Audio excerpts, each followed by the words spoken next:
is your weekly rate update. If you look at the chart behind me, you will see that rates were very volatile last week. Last week was the Fed meeting. We started out the beginning of the week very high on rates, then there was some improvement, and then a huge red increase on rates on Friday. So we started out this week a little bit better. Let's talk about what happened last week and what's happening this week.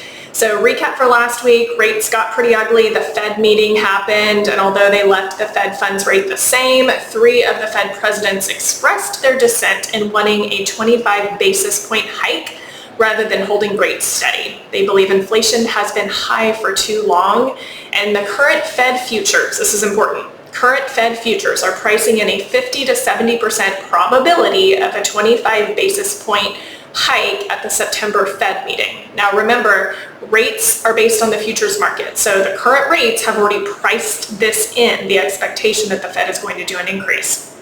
So we'll see what happens with their September meeting. Also, the Dallas Fed mean inflation report showed that underlying annual inflation is running at 2.2% in June, which is down from 2.4% in May. And it shows that when you remove the outliers and price shocks, that the bulk of inflation out there is well behaved, which is good. And this is a measure that the new Fed Chair Warsh has mentioned he likes and may consider when benchmarking the Fed's inflation goals. This morning, mortgage bonds are just slightly better to start the week. Oil prices are a little bit lower after Trump called off a massive attack on Iran at the request of Middle East allies. He said that negotiations with Iran would resume today, but then Iran denies those discussions, as they always do.